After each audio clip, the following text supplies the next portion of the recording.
Always nice to start with a round of applause. Welcome, Absolutely. welcome, welcome. Hello, everybody out there in Radioland. My name is Martin McKenna, and I am Neil Farmand. How you doing, everybody? Welcome. welcome. And we're delighted to be on the Stream Alive Unmute Yourself show. And today we're going to be talking a little bit about going live on LinkedIn and a new training course that myself and Neil have put together. Because going live on LinkedIn is quite easy, but it's not particularly obvious. But before we sort of go into that, we ought to just give a little bit of an introduction to myself and to Neil, because you may not know us. We're normally live streaming in environments where most people actually know us because we do lots of live streaming, but today it's a little bit different. So why would you bother listening to me talk about going live on LinkedIn? Why would you? So, so let me give you a little bit of background. Both myself and Neil come from an IT corporate background. Been in IT for a long, long time. So I guess we align with lots of people out there on LinkedIn. I also built up a face-to-face events business totally using LinkedIn, so no other marketing costs, which was great. So I was able to operate on fairly low margins because LinkedIn's free to advertise on effectively. And the whole business went really, really well using just LinkedIn for all of my communications and promotions, etc., etc. And I would have 300 people in a room on a day and 12 to 15 sponsors and 2 events per annum, and it worked really, really well until COVID appeared. And when COVID appeared, my events business disappeared. So I moved over into live streaming, and Neil is going to tell you his Yes. story. Like Martin, 35 years in the IT corporate industry as a network performance consultant, and decided after that time, I've always had an interest in workflows regarding audio and video. And after that period of time, after 35 years, I decided I'd like to start doing more work with people online doing video production, audio, and so on. So I decided to start my own little sort of business helping people look better on camera with video production, whether it be YouTube, all kinds of different things. So Martin and I met using Ecamm Live, and we've decided, as he said, to create this course. So I had a YouTube channel now for about sort of 6 or 7 years. And over the time, I've practiced and done various different things with cameras and audio and worked out how to do better on YouTube myself, and it's a big learning curve. And here we are. So we now are building up this course, and we've basically been doing live streaming now for over a year and a half, and we've had a number of different tutorial videos on our YouTube channels, respectively, for Ecamm and various other things. So you can check out our YouTube channels there to show what we've been doing over the last few years. Yeah, and we're live every single week, at least once a week, and quite often 2 or 3 times a week on both LinkedIn and on YouTube. But why video? What makes video so compelling? We do know that at this moment in time, LinkedIn are totally into video. They're absolutely loving it. And some of the facts and figures that you're seeing here are absolutely just the reason why they're jumping in on the whole video thing. So you can, with video, really hit people with a double whammy. So I can be talking on different facts and figures going on here whilst people are watching the video. But we can see from those engagement factors of static versus video that the video posts are way, way, way more noticeable and more engaging than just static posts. So I'd go as far as to say static posts are pretty much a thing of the past, or at least you just want to mix them liberally, but mainly concentrate on video. And I can honestly say that I really wish I'd had video when I was doing my events business, because I'd have been on there straight away interviewing all of my guests that were coming up on the event and giving people a sneak peek of who was coming through, and that would have worked really, really well, just for encouraging people to come along to the event because they'll have got a sneak peek of everything. So with that, we want to go on to a little bit of a Streamer Live questions for the audience. So if you haven't used Streamer Live before, what you can do is just type into the comments, whether you're watching on LinkedIn or whether you're watching on YouTube or any other platform, you can type into the comments with one word what it is that you do. So we want to know whether you are maybe a solo entrepreneur, or whether you're a trainer or a teacher or a thought leader or a sales professional. Whatever it is you do, type that into the comments and it will pop up on the screen for us. As you see right here. Here, and even. You can see it's all happening. On my side. It's all happening. There we go. So we've got entrepreneur, we've got production, marketing. Wow, they're all coming in. So we got as well SaaS, right? So People what we've been able to do, of IT industry. Yeah, for those who've not seen Streamer Live before, what it's doing is it's visualizing all of those comments coming in for us, and we've been able to colour match that with our corporate background and style for this forthcoming course. So it's great to see that we've got a good selection of different people coming through for us, because that's what we're exactly expecting to see. So a bit later on we'll talk about who the course is for, but before we get to who the course is for, let's ask the next question, Neil. Yes, let's move on. Oops, there we go. So the next question is, how long have you had a LinkedIn account? So we'll wait and see what the answers are to how long have you had a LinkedIn account. But I can tell you, because I went and had a look, it's a bit of a faff to find out where it is, but I had to Google it first. But I've had a LinkedIn account for 17 years. And I think I was fairly early on in the whole LinkedIn Live, LinkedIn type of business. 15 years plus. Let's see what else is coming in, because I can see some of the comments coming in. And it looks like we've got quite a few people with different levels of LinkedIn experience. And I see Saeed's comments coming here. He's very specific. He said 11 years this May. See, I didn't go into that much detail. But what that really says to me is, and I've indicated this already to some degree, is that everybody's sitting there on LinkedIn and you've got a free resource for advertising, not just static advertising, but for video advertising. And if you go on LinkedIn Live, you can also create yourself a whole bunch of material that you can repurpose and then cut into little slithers of mini advertisements for yourself on LinkedIn. And it really is totally free. So think about that, everybody. If you've been on LinkedIn for 15 years, are you using it to your advantage? A free resource. Next question. Definitely. All right, let's move on to the next question. Go ahead, Martin. The next question is... So I mentioned previously you can go on live on LinkedIn. We've been doing it since pretty much you could go live on LinkedIn. There used to be a very complicated process where you had to fill in various forms, send them to LinkedIn. They would then decide when or if you were going to be allowed to go live on LinkedIn. So there was some sort of weird process, and I think that put a whole lot of people off.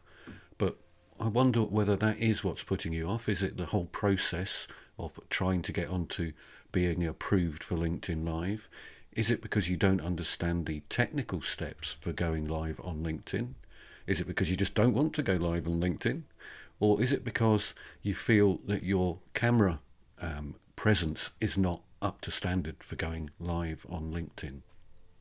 So I'm interested to know if it's the technical aspects or the cameras. Just type in the comments again and we're going to see what people are saying, and hopefully it aligns with what we're putting in the training course.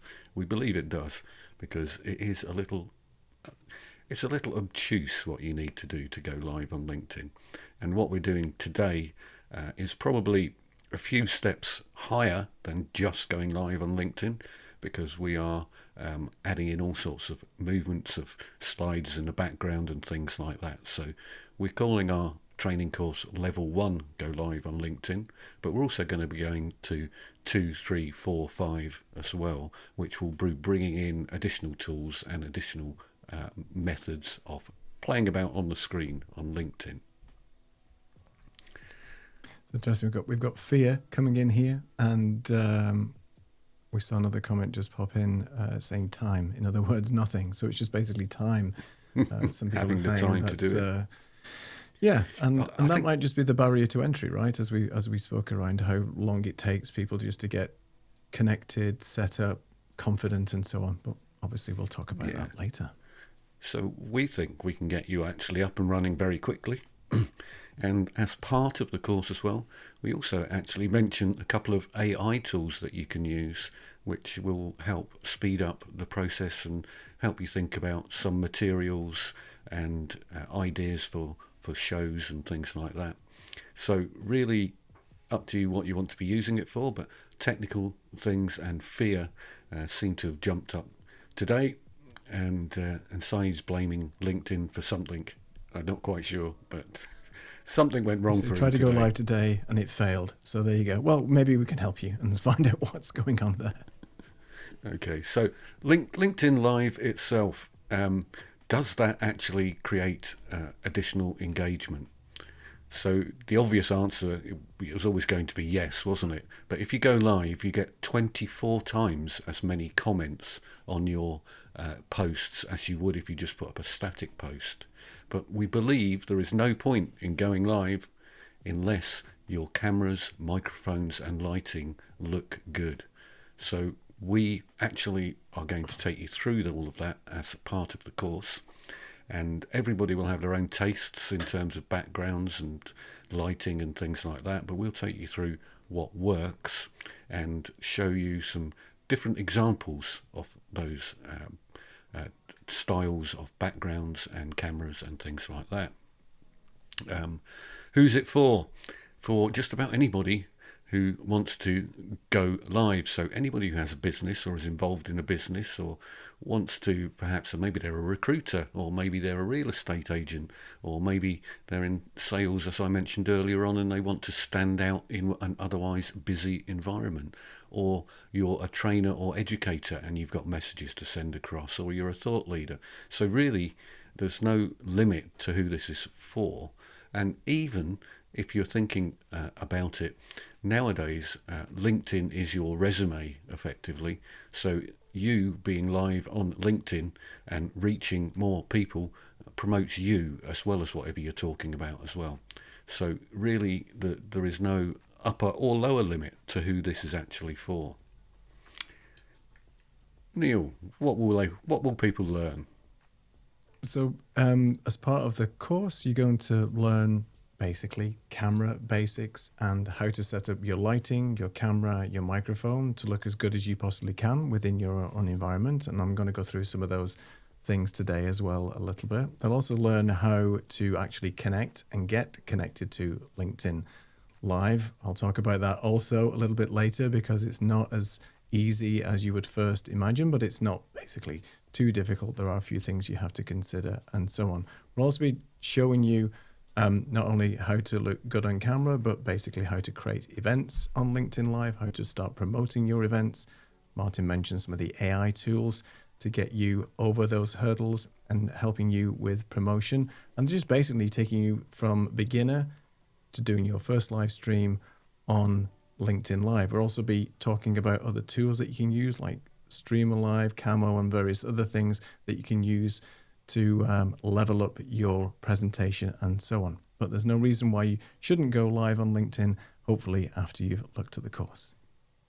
Yeah, and with that, this is the type of training material you can expect to see on the course. So myself and Neil going through slides and taking you through different elements of the course, and then we'll run various quizzes and exercises as part of the course. So what I thought I'd do now is just run you through one of the exercises that we have on the course, and I'm just going to press a button and sit back for 7 minutes and have a glass of water. This is part of the course. So, time for a little exercise. I hope you're up for that. What we wanted to do is to get you to try some of the techniques that we've already shown you in lessons thus far. And in order to do so, I'm going to use an example. And John Bellingham was good enough to pop on the show with myself and Neil, and he was talking about Content Kit. So if you want to talk about Content Kit, John's your man, go find him on LinkedIn. But following the show, John put out a nice post to say how great it was to be on the show, but also saying he'd got a bit of camera envy. So if he's got camera envy, myself and Neil decided, right, we'll get you on for an hour or so and have a look at yourself and your background and see what we can do for you. So here we got John's background when he first came to see us, and I'm going to make a little bit of use of some of the space that John has got on the screen here and bring in some headlines onto his nice bullet board or bulletin board that he's got available to him. So the first thing we noticed is that John's image looks a bit washed out. Now it could be that the ISO settings are wrong in his camera, or he's got a light facing directly at his face, but in fact it turned out it just because he had a window facing him with natural daylights. So we had to sort that out for him. Then we had the rule of thirds, and it was immediately apparent as soon as we saw John that actually he's sitting way too low in the frame. So if I bring on that rule of thirds image, we can see his head should be somewhere within the circle and he's miles off. So we needed to get him to raise his chair or lower his camera to get his camera such that it was at eye level with him and he's sitting much higher in the frame. The other thing that John said to us was, how come it looks like you're looking directly at me? And that's purely because our cameras are all at eye level. John's was sitting on the top of his laptop, so he was always going to be looking down at it. The other thing that jumped out straight away to us, a number of distractions in the background. The first of which, John seemed to be balancing a picture on his head. He also seemed to be doing a bit of an impression of a Greek god because he was trying to hold the world on his shoulder there. So that globe sort of sat for me like Atlas doing his thing with the world on his shoulder. Then he had a vase or vase sitting to one side of him, and that just kind of looked odd. It was at a very funny level and again appeared to be balancing on his shoulder, and what turns out to be a pineapple ornament growing out of his neck as well. So all of those had to go. And finally, the pictures, for me with my OCD, weren't totally aligned. Perfectly spaced, but not properly aligned, which tends to make me think his camera was maybe slightly wonky as well. So you might want to check your camera is level. Good things about the background. We noticed this big plant. A plant is a great thing to put one of those backlights that Neil talks about behind. So we'll add a backlight for John in a minute or two. We then got this little chair in the corner with a couple of pops of colour. I felt that looked quite nice as well. And finally, we've actually got a table sitting behind John. And now it's running straight across the wall at the moment. I don't think we want to do that. It's kind of hidden. So we're going to actually get him to move that and move his camera so that it's pointing slightly into the corner of the room. And we'll come to why we want to do that in a second.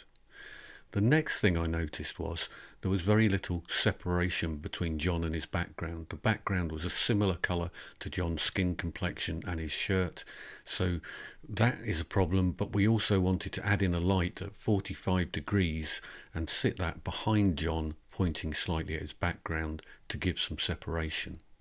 Finally, we wanted to add some depth of field, and in order to do that, we actually got John to move his camera around and point it slightly towards the corner of the room, so we can immediately see we've now got a table at a slight angle, we've got the chair in the corner, and we've got a light behind the plant, and it's all looking much better in terms of layout. Now, rule of thirds applying again. John's nearly got it right, but not quite, so he's not really sitting very central in that image. He wants to shift over a little bit. So John did a lot of playing about to try and get things in the right place. So this is the next version. So here we can see it started to look better. He's also got a different coloured shirt on here as well, which contrasts much better with the background. And he's added in a couple of lights and jazzed them up a little bit. So it's starting to look a lot better. He's also right in the middle of the screen, bang in the screen, but I think his head needs to be a little bit larger in this image. I also note he's got a microphone and he's tilted it away from him slightly. We did that to get rid of pulsives on the actual, when John was speaking, it was a bit so by tilting the microphone away, it looked a lot better. And now look at that for a final image. John's looking 10 times better. The only thing I would say is maybe his camera's a little bit bright on the final image, but he's chosen to change his colours slightly on those colour changing lamps, and it's looking really good. He's gone for a slightly bluer colour behind the tree or the plant, and it shows up the plant a little bit more, and a little bit more orange in the background behind his shoulder there, which contrasts nicely with the sort of pops of colour on the chair. He's also been able to bring in some bullet points and colour coordinate the bullet points even with his shirt and that chair there, and utilise that bit of space that he had behind him rather than these banging into pictures or anything else in the background. So just by a few little tweaks, John has gone from image A, which was very boring to be honest, a bit flat, to image D, which is much brighter, but not an overly complicated background, but one where he is standing out from the background. He's moved his body up, his eyes are totally in line and in the right place. He's made his head a little bit bigger, so in the image directly above it, he was kind of clipping the top of the image, and then he was a bit small on image number 3, but he's got it totally right there in terms of the size of the image and where he should be on the screen. So what we want you to do is exactly the same thing. Go have a play about and see where you can get to just by moving your cameras around and a bit of the furniture around. John did actually paint his wall, or at least his wife maybe painted the wall, but you may not want to go to that extreme first of all. However, I think in John's case it was really worth it, he says, finishing off the sentence while the video clips a little bit early professionally. So at this point in time, let's welcome on Lux, the co-founder of Stream Alive, who has joined us today. And I think you can probably see where this is already going, can't you, people? So I'm just going to say over to you, Neil. Thank you very much. Well, yes, we can definitely see where this is going. Now, I'd first of all like to ask everybody in the comments, can you just tell me in one word what is wrong, or what you believe is wrong with Lux's image right now? Lux is sitting in his studio, he's chilling out, obviously, and this is typically how he would run his Zoom calls, just in that sort of, stance and where he is. But just put it in the comments, let us know what you think is wrong with this image right now, and potentially what could be improved from Lux's perspective. And what we're going to do is we're going to take Lux through a super fast makeover in the style that you would typically see in one of those lovely building programs. But what we're going to try and do first of all is get Lux positioned where he should be in his room. So Martin has kindly put up this grid that we have available.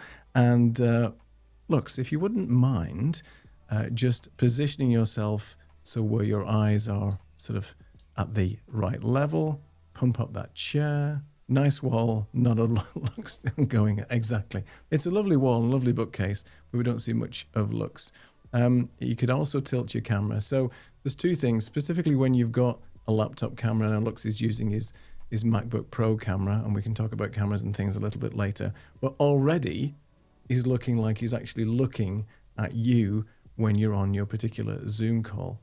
So there's a few other people, I think, with comments. They've mentioned too much distraction in the background. Yes, indeed. And there was another couple of comments in mentioning cluttered, not centered.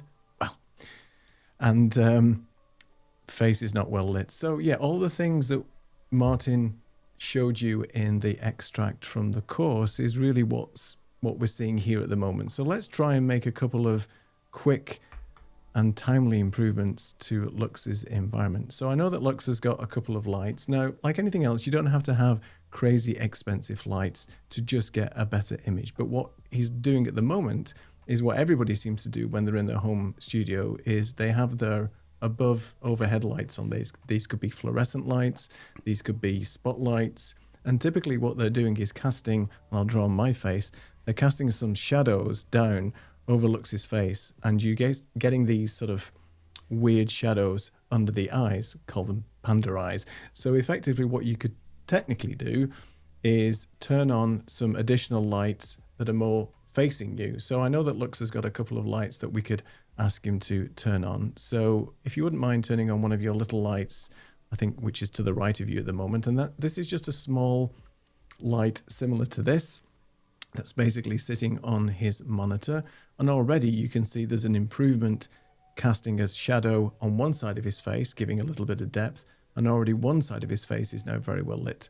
So before we go any further, if I could ask you to turn off your overhead lights, and we can show the people on the stream what kind of a difference that makes as well. So I know you've got a handy dandy remote control to turn off your lights.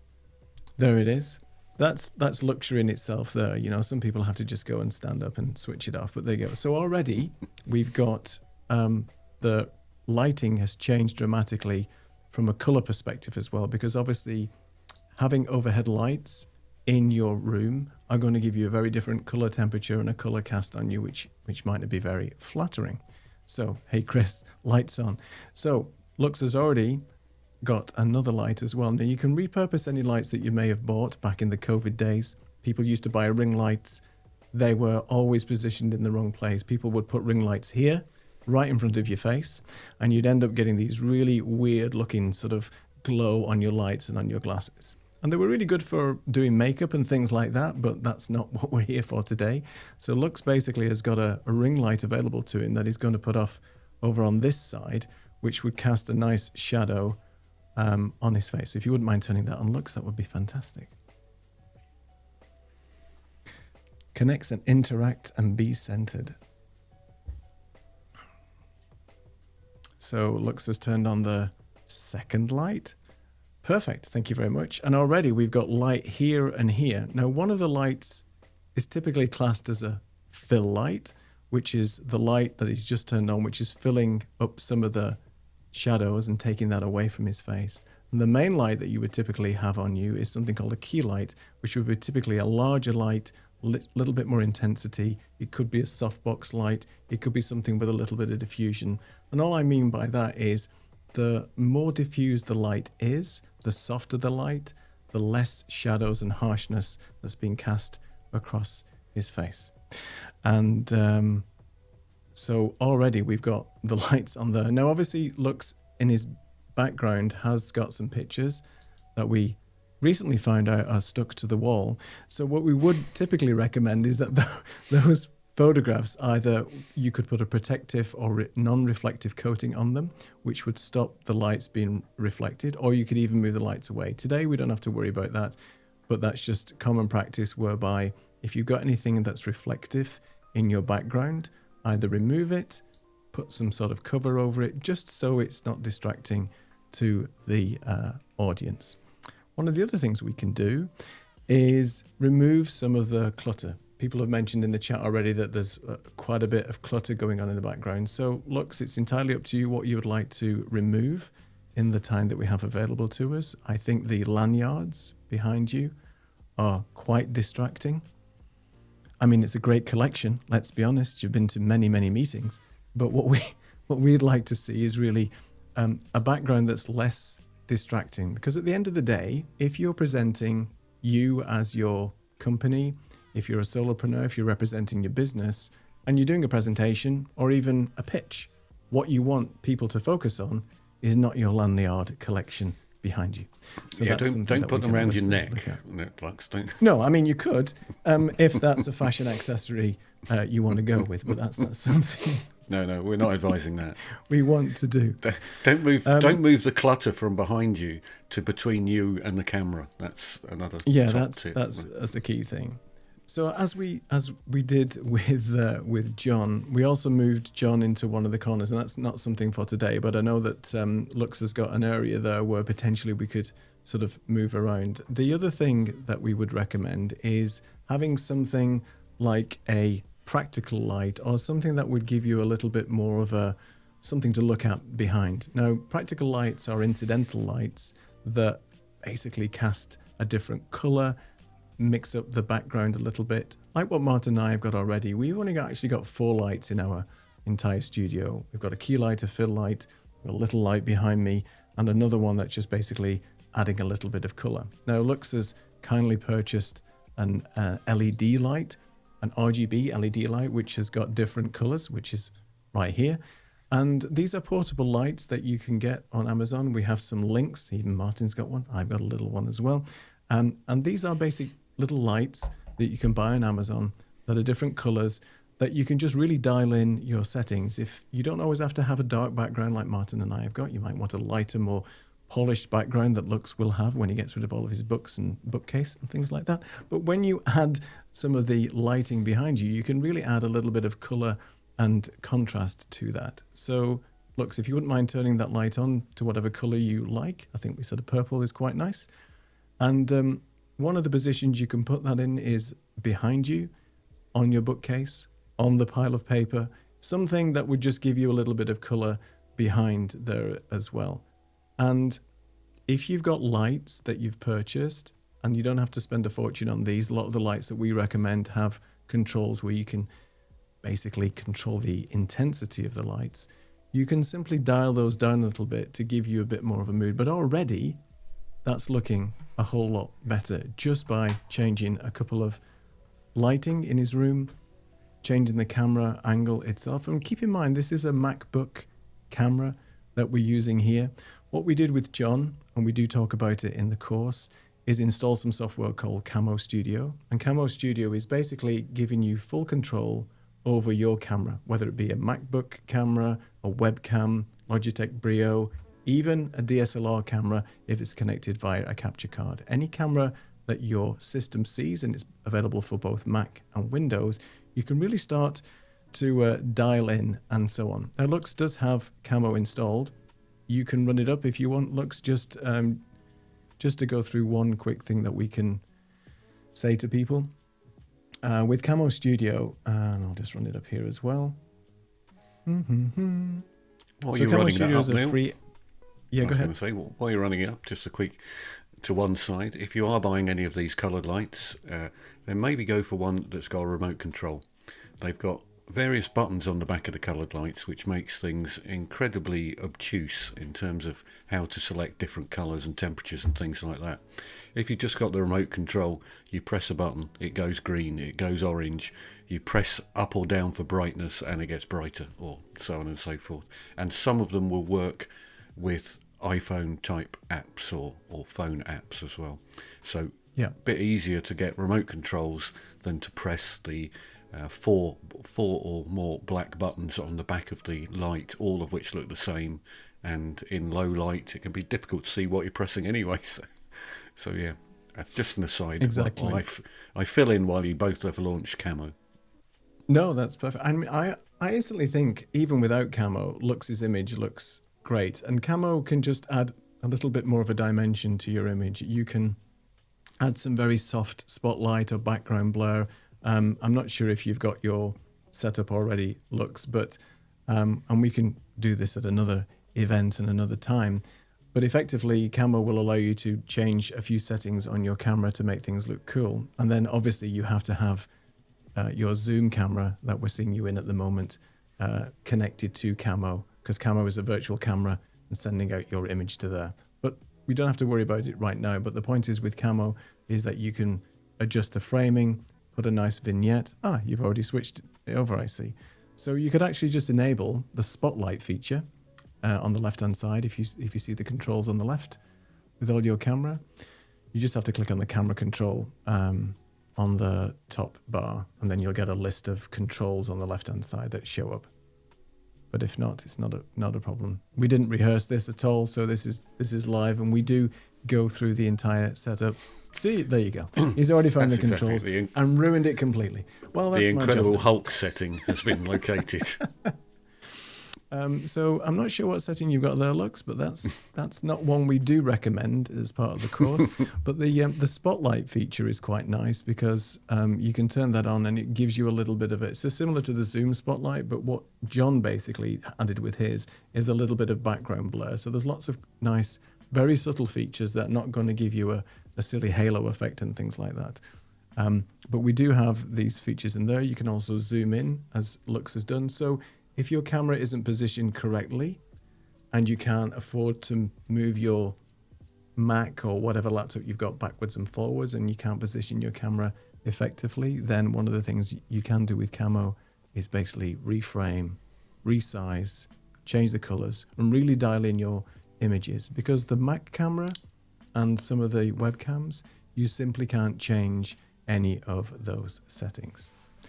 So Matt's asking the question, what is the app that you're currently talking about? It's called Camo. I think I'll try and I think Lux post has that in found the chat. button. There it is. Now look at that already. And you can turn that down a little bit and wind that down so it's not as wind it sensitive. down a little bit. But the point is that you can really sort of change that. And what that's doing is giving you a little bit of depth where you don't have a decent lens. You can actually wind that down. And I will just type in the Camo. It's reincubate.com. I will just grab that and put that in the chat.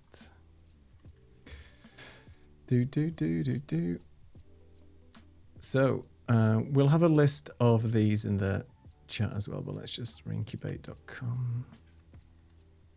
Just make sure we've got that.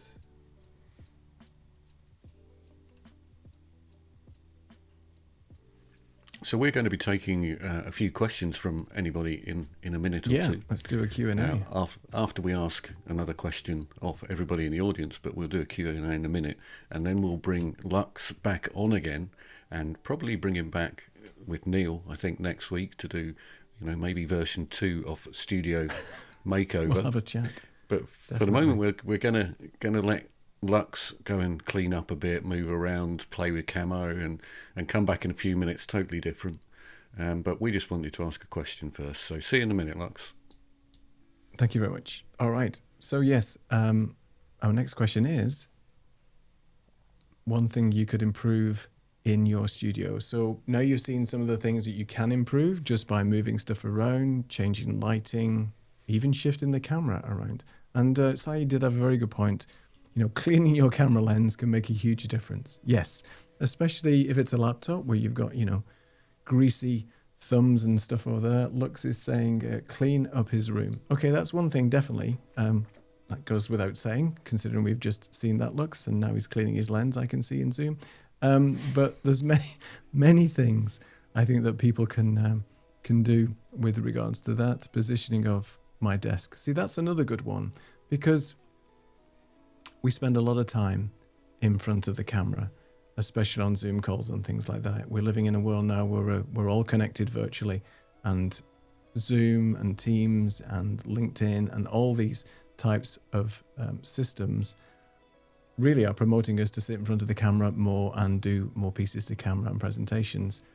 Getting your desk sorted out, clutter on your desk, positioning of the desk, and making you feel like you actually want to go in and present is really important as well. I know Martin and I have spent quite a bit of time getting our studio environments the way that we want them, where we can just come in, we can start recording, we can start going live and so on. Now, not everybody has that luxury of being able to have a separate room to be able to do their thing.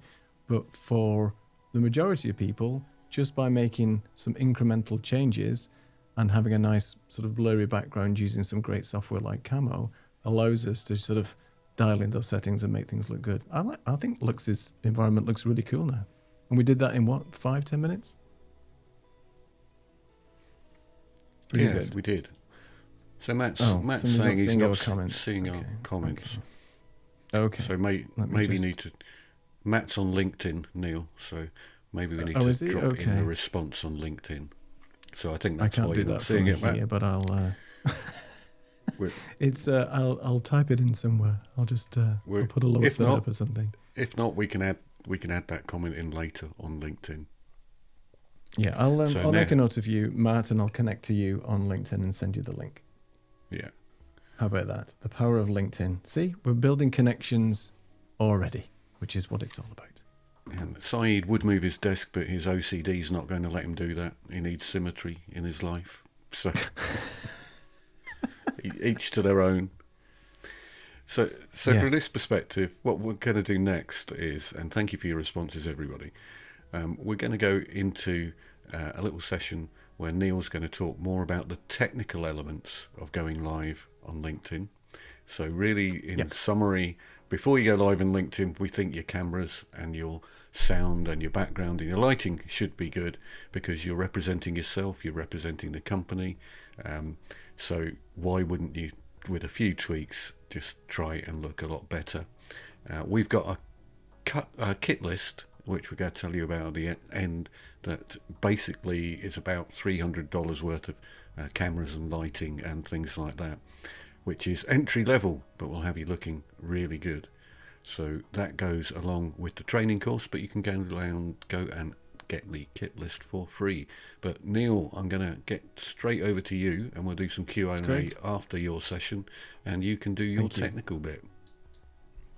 Thank you very much. It won't be too long. So as we mentioned, okay, so you're thinking about going live on LinkedIn. We've already shown how we can change a few things in Lux's environment, but let's just go back to basics a second. So what you need to do to start off and go live on LinkedIn is obviously you need to have a LinkedIn account. If you don't, then now's the time to get on board and get connected to LinkedIn. Now, there is criteria that you need. Martin mentioned it before. Back in the day, there used to be a form that you have to fill out and all that stuff. So now LinkedIn's requirement to just go live, you can still post video, you can still post text as soon as you've created your LinkedIn account. But to go live on LinkedIn, you have to have at least 150 followers. So those are people that are actually following you as a personal LinkedIn account or a brand account, company account. It doesn't really matter. The criteria is the same for everything. Now, Martin, when he created his brand account many years ago, there was no entry to get into doing live. He'd set up his account and started going live already. So that's changed as of today. Who knows what LinkedIn might do in the future? But right now you need a LinkedIn account, and that account needs to have at least 150 followers. And then obviously you need some camera and lights, and you don't need stuff to break the bank. We have in our kit list, as Martin said, a very entry-level camera. But as you've just seen with Lux's environment, he's just using his basic camera that he has on his laptop. Yes, it's a Mac laptop, but many laptops nowadays have decent cameras in them. You could even, if you wanted to, you could just use your phone to start off with, and using the Camo app can really dial in the settings of your phone. But we think having a separate camera or a camera that's already built in some respects is much easier. You might want to have your phone to sort of check things and do your email or whatever you might be doing. So it's not always tying up your phone unnecessarily. Lights can be as cheap as anything now. In order to get, a decent looking lighting, you don't have to have a big lighting setup. As you saw, Lux has got a tiny little light on one side and just a repurposed ring light on the other. So again, things that don't have to break the bank. In our kit list, we also show you that. Microphones. I'm using this microphone. Martin has the same one. We recommend this microphone, which is the Elgato Wave Neo. It's a $60, $70 microphone. It's USB. It's plug and play. It comes with free software. In the course, we tell you how to set it up. It actually sounds really good for a microphone of that quality. It even has a mute button and a little red light on it to tell you that you're muted, which is useful because I often go muted without knowing what I'm doing. Also, you need software. Now, LinkedIn is a great platform for posting and everything else, but for whatever reason, it doesn't allow you to directly go live using the LinkedIn web UI. So unlike Facebook and YouTube, where you can go live on their platforms just by using your camera that's connected to your system, LinkedIn Live requires something called an encoder. It's nothing scary. It's just a simple piece of software that basically takes your camera and your microphone input and then connects it to LinkedIn and then allows you to stream. So basically, this is what you would have set up as normal. You'd have your little microphone here. You'd have your OBSBot Meet camera is what we're recommending for that. And then you would load some software called Restream Studio. We're actually using Restream right now to actually go live. And Restream Studio is that encoder that you need. The advantages of Restream Studio is the fact that you can connect your LinkedIn personal or brand channel to to Restream. And then you can simply create your event, schedule your events, as many as you want, or you can go direct live to LinkedIn just by clicking this little button here. The beauty as well of Restream is the fact that it's a multi-stream software, which means if you have multiple channels and you want to not only go live to LinkedIn, but you want to go live to YouTube, you can do that as well. So Restream Studio is a very simple platform to allow you to take in your camera, microphone, and the way that you look right now, connect it to your LinkedIn personal or brand profile and stream directly. And you'll need something like this in order to connect to LinkedIn. There are other softwares out there. We've tested a few. I personally like Restream because it's pretty simple to use. You get really good results and it works really well. So that was my brief rundown of how to get connected to LinkedIn. But in the course that we have, I take you through this and Martin takes you through it in very simple steps. All right, Martin, back over to you. So yeah, has anybody got any questions out there? And if you have, you can drop them straight into the chat and we'll attempt to answer them.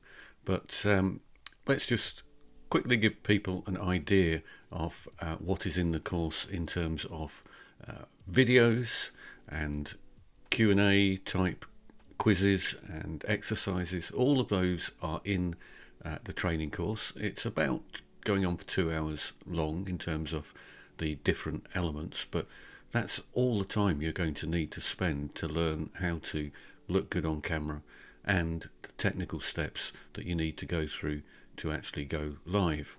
And we talk about all of the free software you can use. So Restream at its basic level is free. But we then also talk about the paid version of things like Restream and products like Ecamm, which is another encoder tool.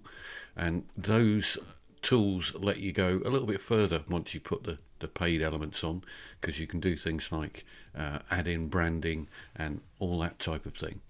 So Lux has got a good question actually, Neil.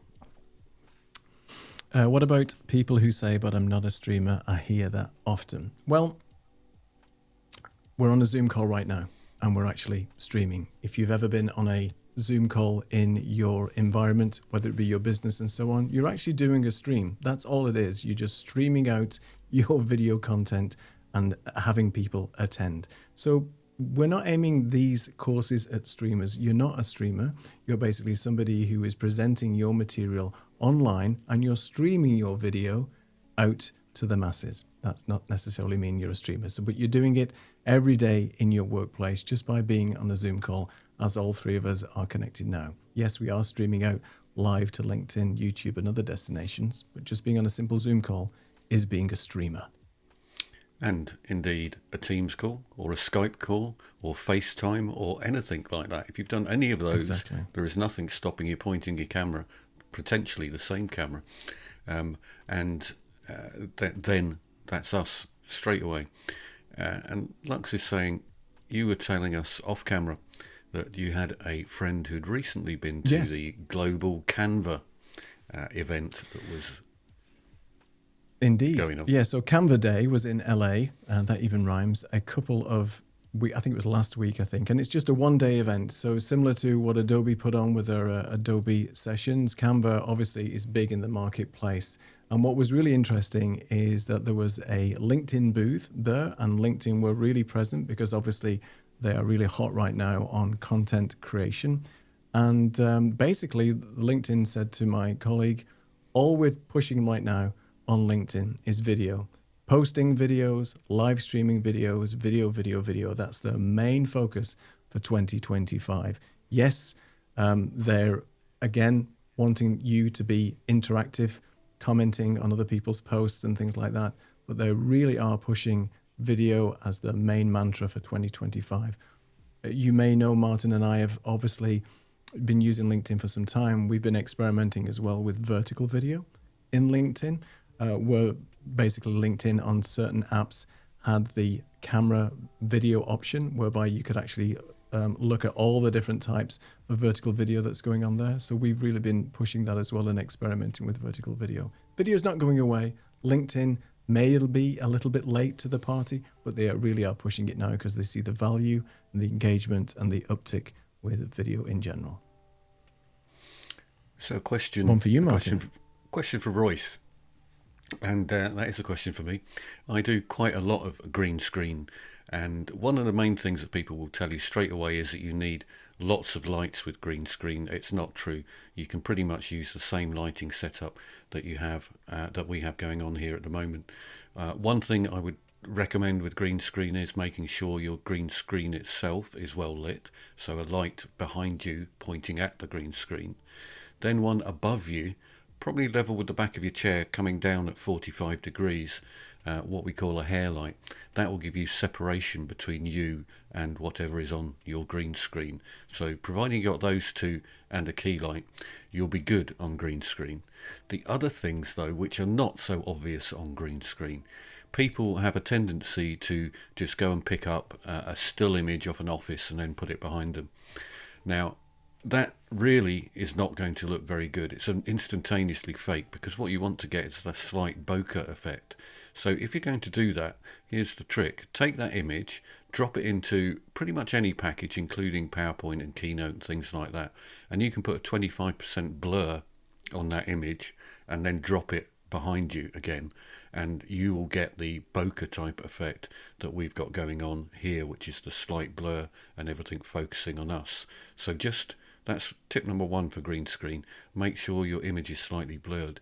Tip number two is what I tend to do, is I will actually put an animated version behind me of something, because if you just got a little bit of movement behind you, it looks more realistic. But that's probably for another lesson. But adding a bit of light and shade in the background, which is actually fake, but nobody's going to know, over the top of that image of an office, will make a huge difference. So instead of it being static, you've got a little tiny bit of movement. It could just be particles in the air, light coming through the window, something like that in your background will suddenly get people thinking, is it on green screen or not? And we could go back to something myself and Neil did, where Neil is in Portugal and I'm in Edinburgh, and we did a live on LinkedIn where everybody thought we were sitting next to one another because we'd faked the background, but I was on green screen sitting in Edinburgh looking like I was sitting next to Neil. And the amount of comments that we got, that people just didn't believe that that was the case, but that's exactly what we're doing. And we carefully did that by matching up our lighting on our faces with the background and making sure we both were the same colours on the camera and things like that. So there's a lot that you can do with green screen, but we ought to get to that a bit later, because I can see we're starting to run out of time, and we need to get to the bit where we talk about links and where to get stuff. So we're not quite there with the training course, because each time we're about to launch, we suddenly think, oh, how about that? That's another bit that we've missed out. And for once, we'd forgotten this time to put in any camera tips for ladies. And we suddenly realised that perhaps myself and Neil weren't qualified to talk about hair and makeup and things like that. So actually we've reached out to a few of our friends, and they are going to do some little videos that we're going to add in, so that we're covering everybody that we can think of. So there'll be a good half a dozen different styles of background and different people appearing for you to have a look at and say, oh, that's the person I align with most. But right now, if you wish, you can go and get this kit list. Neil's been talking about the kit here. This kit list, if you scan the QR code or go through to the website, which is streamprofiles.selfie.store, look for the little thumbnail, which is myself and Neil on that thumbnail next to the booklet. Then you can go download this booklet for free. It also includes 4 or 5 of those little templates for lining yourself up on the screen as well, and everything that you need to go live in terms of Amazon links, and all of the information is available there. So to get hold of that, scan the QR code or go to the website listed there. Just flick on down till you see that kit list button, and you can go down the kit list for free. You do have to go through the shopping cart experience, so you will need to put in your email, and you are opting into our email list, but you won't be asked for a credit card. Just add 0 in when it says cost. You just put a 0 in the box, and that will get you onto our mailing list. If you don't want the kit list, there's also the ability to just sign up to be first to be notified about the training course when it arrives, and that should be the first week in May, I believe. Yep, that's the plan. And for people who couldn't find the links before for various things, then the links to Camo and all the software and things we've talked about today are also included in that kit list. So don't forget to go and grab that when you can. Kit list. Right. And there if you Lux go. is ready. Lux did have a quick question, actually. Yeah. Maybe we can just answer his question, or I can answer the question. So Lux's question is, if you can find it. Well, let's bring Lux back on. Let's bring him on. We'll bring him on anyway. So here he is. You can just ask us a question now. Can I ask you a question? Yes. So you had that template, and I put my face right in the middle, and I was just fidgeting as you were speaking. And do I always have to be in the middle, or can one move to the side like this? Is that? Yeah, absolutely you can. I mean, if, for instance, you can move to the side, and we do that. Myself and Neil have got some called live motion feature, which will shift us to one side, and we'd typically do that when we were dropping in some bullet points or something similar to one side of us, and then we would maybe shift back again, and we can do that either using positioning on the screen within one of the tools, or you can have what we call a PTZ camera. And the PTZ camera is pan, tilt, and zoom, and will follow you around the room, so you could actually move. So you need to be careful with that, what you want it to do. You need to tell it the right instructions, because otherwise you'll try and move to one side and it will keep centering you. So you don't have to be in the middle, but obviously make sure you are using the space accordingly would be the best view. I think just to add to that as well, the rule of thirds is there for a reason, and the rule of thirds doesn't mean that you have to sit in the middle. At any intersection where if you don't know if you can bring up that template again, Martin, real quick, where we had before. So where we've added that specifically for somebody being in the center, the rule of thirds dictates that if the subject is on any one of those center point intersections between the crosses, then that's fine, and that's where your eye would go naturally as well. So being in the corner there, for example, is fine, or the other side. So that's why the rule of thirds exists in photography, and it's just where it's more pleasing to look at. And as Martin said, if you've got now stuff that you want to talk about, and bullet points coming up on the left hand side, then there's nothing stopping you now in that position to bring up some nice overlays to reinforce your message. It's just a more natural thing if you're looking in the center, specifically when you're doing sort of a talking head type shot. But those are the rules just to look for. Fantastic. And this grid and rule of thirds diagram is part of the kit list, you said as well, right? Yeah. So there's I think there's 5 different ones, because it's going to change depending on whether you are wide aspect ratio, classic aspect, or square, or a circle. So they're all in there. One of the ones with the circle, people quite often appear in a circle while they're on a PowerPoint or something like that, and there's a tendency for them to suddenly have their head like this in the circle, which just looks ridiculous. So you need the rule of thirds, even if you're in a circle as well. You don't really want to be a giant circle with a couple of eyes in it, so you want your shoulders in there. And the rule of thirds also, if you notice, it's bringing in our sort of hands and things just at the bottom of the screen, so a lot of people do have the tendency to be dropped down, but it's much better to just have your shoulders and like just at the top of your chest trunk area on the screen. It's just a lot more natural. And if you are moving your hands about, which especially if you're an Italian, you're going to be doing that, so yeah, those sort of things make a big difference. So yeah, Mamma Mia. Yeah, just gesture all the time, exactly. Gesture. Yeah, just like The Godfather. So we know we're coming to the end of the time, and it's been lovely to be here. But Lux, I think you've got a couple of announcements about things which are up and coming. Yes, sir. Thank you, first of all. This was a fantastic session. And I have to tell you something. Something changed between when you told me about the lights and the basic things I need to get ready for today's session and now. And what that is I had a LinkedIn Live session scheduled for next week. We're doing these sessions every week, right? But we had a gap next week. And in a moment of foolishness a couple of weeks ago, I said, I'll fill in that gap. And then I said, no, I don't know what I was thinking. Hide that event. And then yesterday, after, you told me what kind of stuff is possible just with a simple light and that $20 light that you made Jeff Bezos richer by. It's just amazing. So I actually went back to the team and said, "Hey, I'll actually do that session next week." So I'm doing a session next week on LinkedIn Live, which will be my first solo session on LinkedIn Live, and thank you for helping Cool. me do that. You're more than welcome.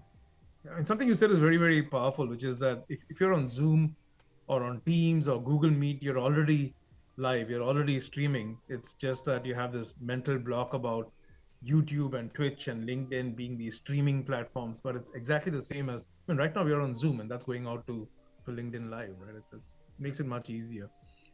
So folks, a lot of interesting sessions like this every week. I'm again, just quick introduction. I'm a co-founder at StreamAlive, and we love hosting sessions like these where we educate, entertain, and get the audience into the conversation as well. So like I said, I'm going to be doing one next week, and then after that, every week we have a lot of other interesting sessions, one on the art of prompting, one on systems thinking, something on storytelling for businesses, and hopefully we'll have Neil and Martin again after they've launched the course in May, coming back to tell us a few more tips as well. But follow these, sign up for our newsletter if you haven't already.